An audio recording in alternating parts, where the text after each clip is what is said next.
John Fitzgerald Kennedy.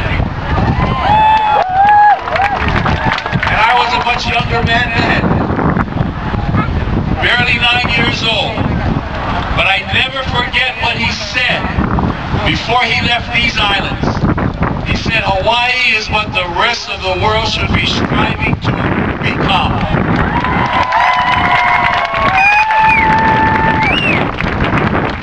Now why? Why did President Kennedy feel that way? He felt that way because we know what we have here. And you have to feel it. You have to embrace it.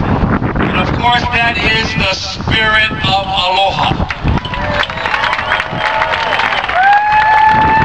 That's why no matter where I go, Gail and I feel very privileged to preside over a city whose most unique and special asset is our people.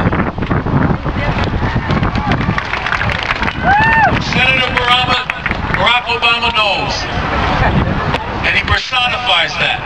And you see that as he carries himself throughout this country, this nation. This feeling that we treat everyone fairly. It doesn't matter where you come from, what your background is, what your father and mother do for a living, how long you've lived here, it doesn't matter. If you feel the spirit of aloha in you, you are going to be able to reflect that. And that's what is captivating this nation. A man who's taking those values that he learned here in Hawaii, in Honolulu, the place of his birth. He knows that here in Hawaii, families are important.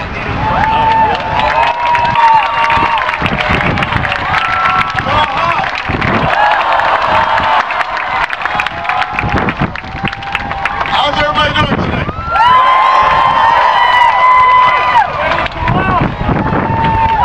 I want, first of all, everybody who doesn't know, to know this is Michelle Obama.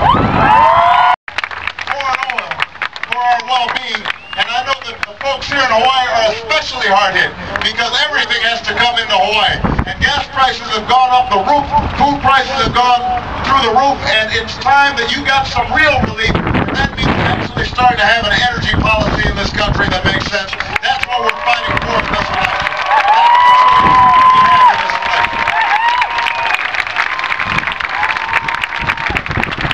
It's time that we had an education policy that doesn't just have a slogan called "No Child Left Behind" and then leaves the money behind.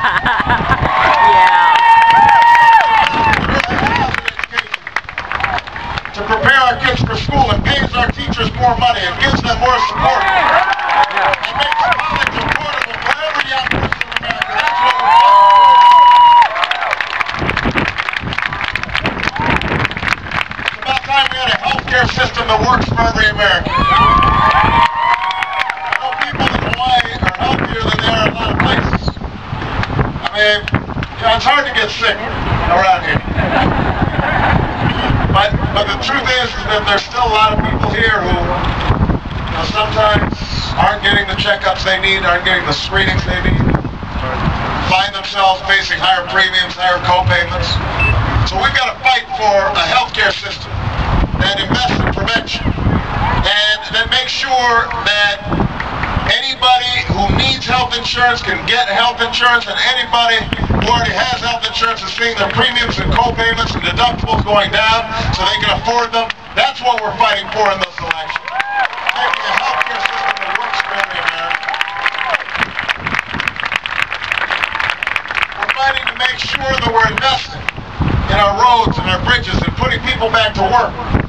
Creating the kind of economic development strategies that create jobs all across America in green energy and rebuilding our infrastructure. And if you think we can't afford it, just understand that we are spending $10 to $12 billion a month in Iraq, and if we're spending that money in Iraq, we can spend some of that money right here in Hawaii.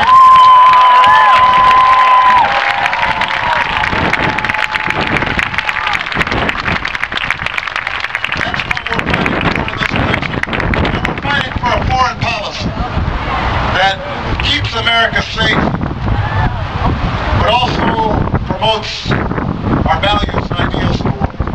You know, the people of Hawaii understand military service. We've got a lot of bases on this island. We also have a lot of young men and women who serve. They serve with distinction, and they serve with courage, and they serve with bravery in Afghanistan, in Iraq. They deserve our honor and our respect. But they also deserve a civilian leadership that understands that the most important thing we can do to make ourselves safe is to fight the right wars, to finish the job in Afghanistan and start bringing this war in Iraq to a close, start bringing our and when they come home, to treat them with the dignity and respect they deserve. From our homeless veterans, that's what we're fighting for in this election.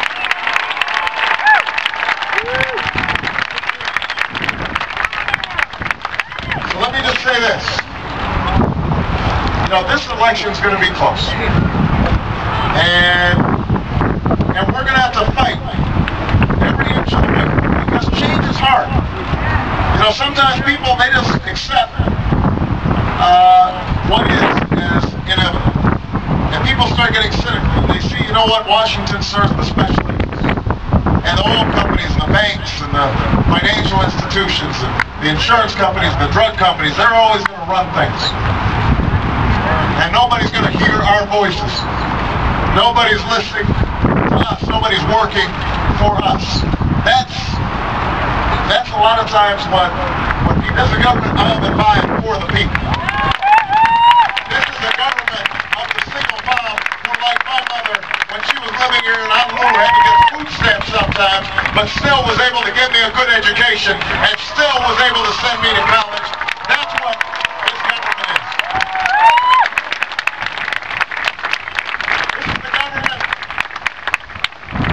This is the government that, when my grandfather came back from World War II, gave him a GI Bill so he could go to college. He gave him an FHA loan so he could buy a house. Gave him the kind of burial he deserves. He's on Punch Bowl Cemetery,